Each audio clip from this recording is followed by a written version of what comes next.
What is up, everybody? Grant Wise here. Welcome to the Marketing Genius Podcast. Very excited today to be leading an interview with the confidence guru, Miss Heather Monahan, who is an expert in confidence. And I think that's something that a lot of salespeople either have a ton of or don't have hardly any of. So this is going to be a great conversation. And I hope you guys take away a ton from our chat. So Heather, thank you so much for stopping by. Thanks for having me. It is kind of funny to hear myself as a confidence expert since 20 years of my life in corporate America were spent as an expert in sales. So it's kind of funny that I've been working for myself for 2 years now, and it's almost like that whole career has been thrown out the window and everyone just talks about confidence creator. It's crazy. Well, it's amazing. It's powerful what marketing and a good brand will do for you, right? It'll let you say whatever you want. You can be whatever you want to be. So true. Awesome. So who is Heather? How did you get to where you are today? Yeah, so I grew up poor. I was one of 4 kids. My mom was a single mom. She worked 3 jobs. And just from a very young age, I decided, I didn't want to be poor forever. I didn't want to struggle. So I started, with a paper route at age 9. Then I was bussing tables and diners when I was 12, 13 and fast food restaurants. And then I became a waitress and then a bartender. And through those different jobs, I really developed an impeccable work ethic. And I really honed in on my sales skills, which is what, made me a lot of money as a bartender and a waitress. And then I graduated college. I went right to work for the Gala Winery and I became their top salesperson the first year I was there. And then I moved from the wine business to the radio business. And at 24 years old, I became an equity partner in a group of radio stations. And I led a team to turn a $25 million property into a $55 million property in under 3 years. And that really put my name on the map in media. So I left there. I went to a publicly traded company and pitched myself for a job that didn't exist. And that was VP of sales. I was awarded the position. And in a 14-year period at that company, I more than doubled the company's revenue from $100 million a year when I began to over $200 million a year when I was ultimately fired when the CEO's daughter replaced her father. And that's when I went out on my own. I wrote and self-published my first book, Confidence Creator. I launched my podcast, Creating Confidence. I became a public speaker with APB speakers. And I developed my online course and, doing a lot of different things now, but really around that confidence brand. Love it. Love it. That's an interesting story. You double a company in 14 months and then get dismissed. That's not. No, it was 14. I was there for 14 years. 14 years. I'm sorry. I totally misheard that. I'm sorry. But still, that's quite an accomplishment. What got you into hey, I'm going to go talk about confidence? Why was that the route that you wanted to go? Well, I didn't know I was going to go that route. I just got fired and I didn't know what to do. So I took that moment to really become my most vulnerable. And I posted on social media. And what's key here is a year before I was fired, I launched my personal brand. Back then it was #BossandHeels. And my personal website, heathermonahan.com, to share the stories and tips that I wish that I had had when I was younger.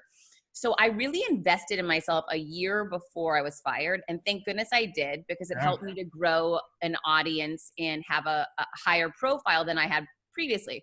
So when I got fired, I leveraged that audience by putting a post out and letting everyone know that I had been fired and I was really hurting.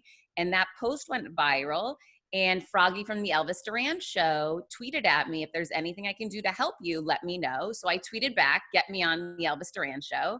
And he did. And when I was on the show, Elvis said to me halfway through the interview, well, Heather, obviously you're writing a book.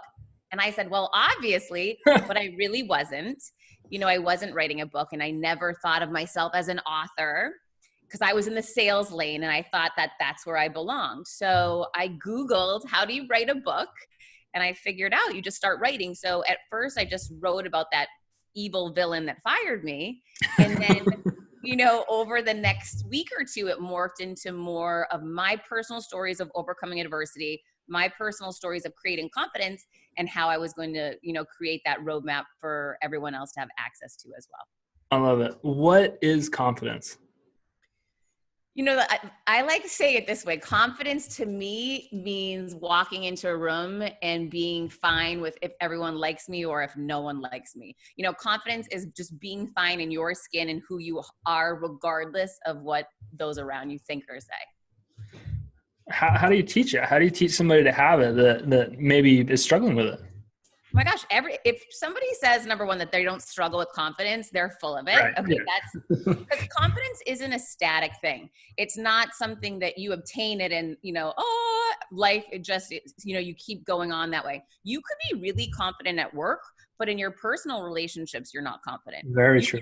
You could be confident in the gym and really feel strong and empowered there, but when you're, in social settings, you don't feel confident. So there's an ebb and flow to it. And if you're not pushing yourself to do new things and, go into new spaces, you're not really going to allow yourself to grow that confidence and challenge yourself to go to that next level. So I'm constantly challenged with my confidence. And I'm sure that's why I ended up writing a book about it, because I'm always pushing myself to go to that next level.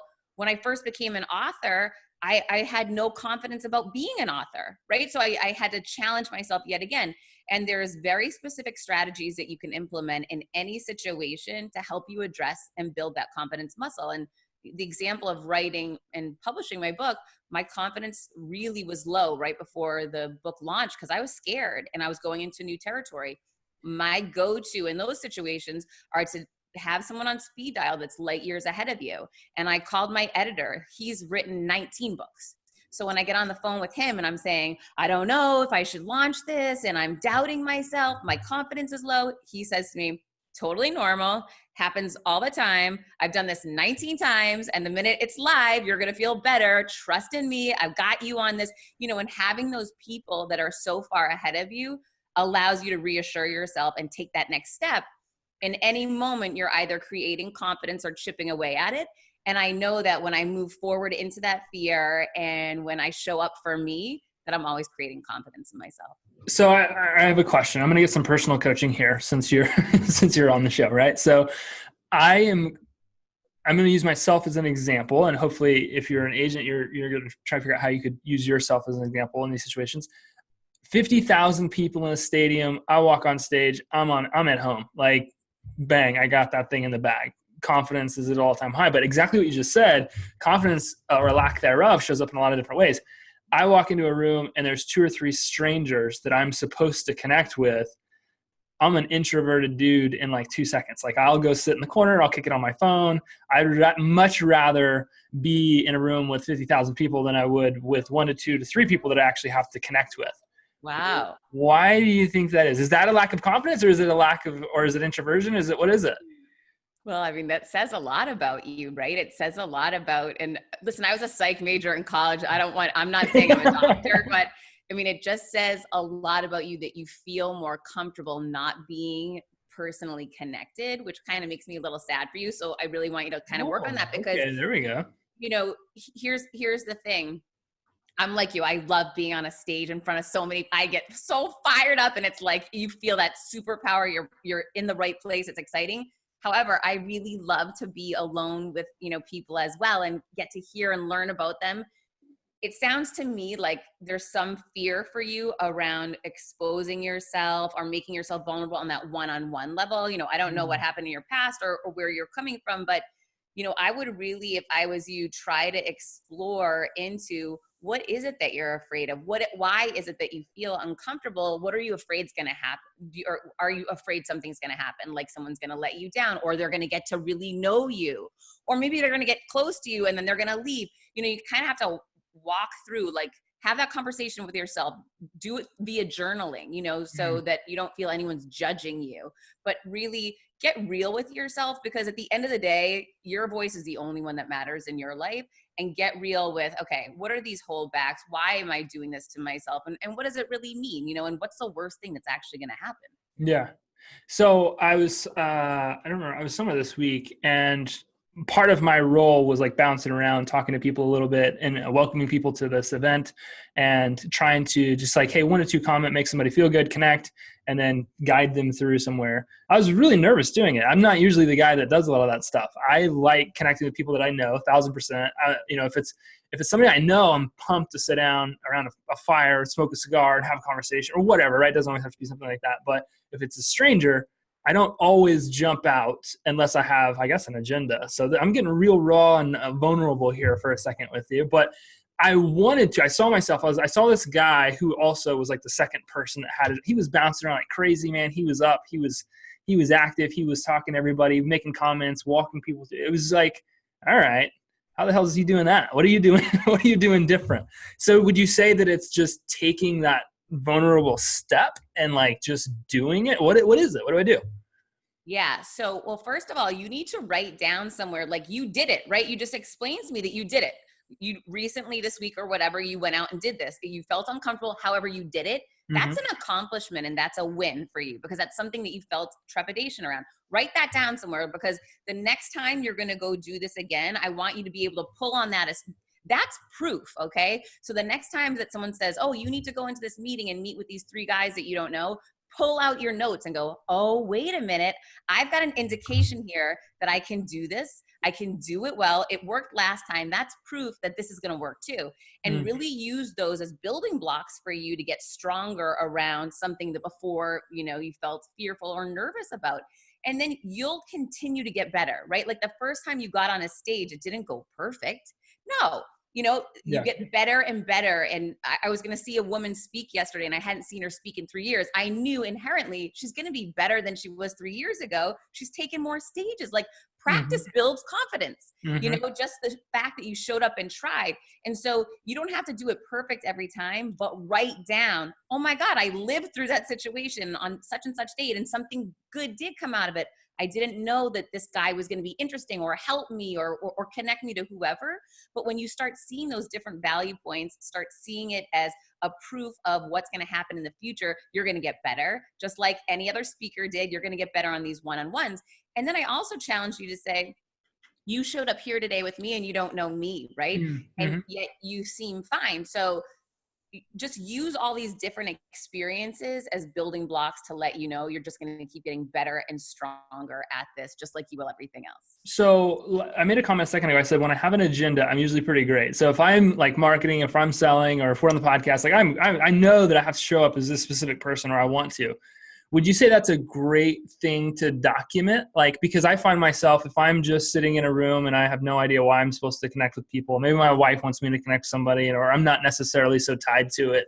That's where I'm really like, I'd rather just be sitting here on my phone. So would you say that that's a great learning lesson to maybe find some motivation to step outside of the comfort zone a little bit, or I'm using the word agenda, and I don't want that to sound like derogatory, but I have a purpose for this conversation or for a sales conversation, but I don't always have a purpose tied to something. Would you say that that's a great learning lesson? Well, I think that you don't always need to have a purpose, right? So you could just be curious. Curious is a good word for you in that, at the end of the day, when you go into any situation, and you don't have to get something from someone because you're growing just showing up and having the conversation, but you are going to find over the years, I'll tell you right now, I'm 45 years old, and the single most important thing I've done in my career is develop a massive network. It doesn't happen by social media. No. It happened by every night I would be in a different city traveling for work, and I would show up to events and introduce myself to people and get to know people. And then people wanted to help me and they wanted to connect me to other people. That doesn't happen if you don't just show up and be you. So it's about getting comfortable with who you are and not necessarily having a strategic purpose or agenda when you walk into a room, but curious as to who we could meet and what we could learn, and just being open, just challenge yourself to do that, because I will tell you that network that you will build over your career by showing up, by being you and not having an agenda will pay dividends larger than anything you can imagine. Love it. Love it. Love it. It's great advice. So getting back to sales, right? Now we can stop talking about me. We start talking about sales. That is sales though. It That is. really is It sales. totally is. Why is confidence and sales so interconnected? Why? And it's a kind of a silly question, but bring this all together. I mean, obviously you had to be a pretty confident person to dominate the way that you did, but why is it so interconnected? What give us your opinion. Okay, so back to specifically to sales, number one, the close, right? So many people struggle with the close. When you are confident, you never struggle with the close. And as a sales leader, I used to flip the script on my teams. I would say, guys, we're gonna have a contest this week, and it's the no contest. Everyone has to come back here each day with contracts that say the client does not want it, and I want them signing that contract. I don't want your offer today. And what I taught them was how to break through that fear of going through the close because they were embracing the no. And so by turning things around a little bit, it made them feel more comfortable with asking. The other thing is rejection, right? People die from rejection. Well, when we become our most confident selves, we don't care what other people think about us. So it doesn't matter if someone says, oh, no, I don't like you, Heather, or I don't like your idea. I say, okay, great. I can move on to that next person, right? So being your most confident selves allows you to ask for more, go for that bigger deal that before you thought was beyond your realm of possibility, and really just go for it all and not let it affect you. I now know that in sales, like with anything, it's a numbers game. So the more you embrace it and look at it from a tactical standpoint that, okay, I got 17 no's this week. That means I'm so close to a yes. Usually on average, I'll have 18 no's and then I get a big yes. So I look at it as a game and a numbers game specifically. And that allows me to, show up as my most confident self because I feel really comfortable with that. I always love this when I'm talking to my salespeople because they're like, yeah, because we know that we convert 15% of appointments booked. So, we get 10 appointments, 1.5 people are becoming customers. It's like, man, I'm at number 8 or 9. It's like, perfect, dude. The next one's coming in. Like if you get really infatuated with knowing what the numbers look like, every business, I don't care what it is, has these metrics that exist that tell you when success happens. Like they tell you when results take place. We live in an industry from a real estate standpoint where there are so many people that are fixated on leads that aren't converting that they're forgetting about the 1, the 2, the 3 that are coming in like gangbusters based on however their numbers look. So what you're saying is like, stop looking at all these things that aren't happening and focus on the things that are, and just use the things that aren't as tools, like to guide you through the right direction. Like if I know that I'm at no number 8, but statistically speaking, I closed 20%. It's like, hey, these next 2 should be right around the corner. Is that what you're saying? Yeah, absolutely. And if you are struggling with closings and your percentages aren't in line with what, your targets are, you need to start digging deeper. And oftentimes one of the things I found with salespeople is they might be taking a no from someone who can't give them a yes. And that is an epic fail. So, it's really about qualifying and doing it on the front end. Mr. Blah, blah, blah. If you love my idea today, are you the person that can actually sign off and make this happen? Or do you need to consult with someone else before you could do that?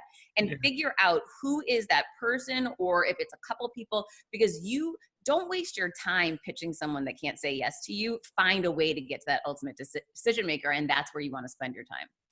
Do you feel like real estate agents, and I'm asking a pretty industry specific question, real estate agents are so frequently right now are like, oh, I'm not a salesperson. I'm a love doctor, or I'm a whatever else it is that you could possibly say.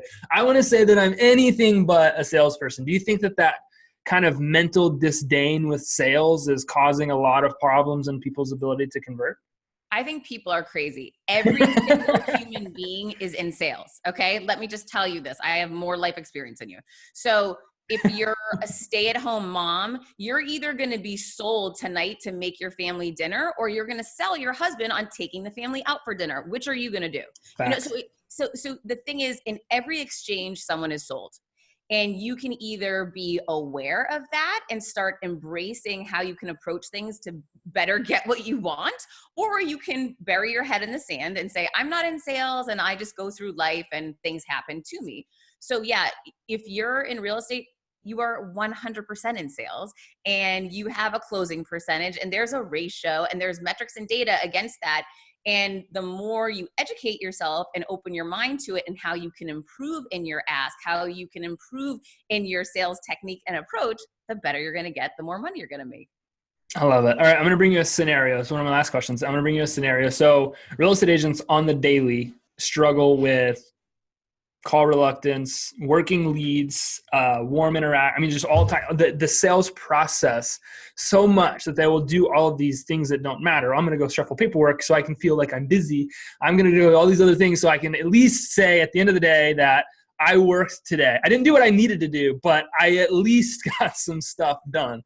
If confidence is a muscle, like how do I start building it up so that I stop procrastinating on the things that I actually want to do? Because sales is such a big driver of that.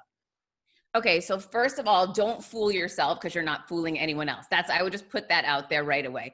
The only way business gets done is with face-to-face meetings going for the ask. Face-to-face, bringing someone in to see the home and identify what their challenges are with it or what they like about, figure out what the pain points are with people and solve the freaking problems. That only happens face-to-face. So you can fool yourself and shuffle papers your whole life. Happy for you to do that, but you're not really working until you get face-to-face with an ultimate decision maker. So only qualify what actually is work with that, so the other stuff is just paperwork. It's behind the scenes and it, support work that needs to get done, but you're not really getting your job done if you're not face-to-face with someone. And, for my podcast, I travel all around the country and people say, why do you do that, Heather?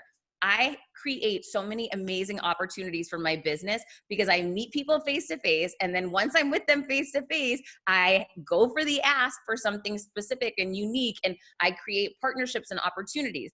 None of that would happen. And I could still say, oh, I did my podcast and it went great. I phoned it in. But you know what? If you're going for more and you're looking for partnerships and opportunities, and you have to go face to face with people and stop fooling yourself. I love it. That's some great, incredibly practical advice. Just get honest and do the things that you need to do. Heather, what is the best way for somebody to connect with you if they want to learn more about you, grab a book, read listen to your podcast? What's the best way for somebody to do that? Sure. I'm on all social media, LinkedIn, Instagram, Twitter, everything at Heather Monahan. My website is heathermonahan.com. And my book is Confidence Creator. It's on Amazon and on Audible. And my podcast is Creating Confidence with Heather Monahan. Love it. I'm going to go grab a copy of your book right now. I wrote it down on my notes to grab a copy. So I'm definitely going to do that. Hopefully you guys do as well. Thank you so much for tuning into the Marketing Genius podcast. Make sure you continue to listen to us on our website, rate us on iTunes and Google Play. We will see you guys on the next episode. Peace.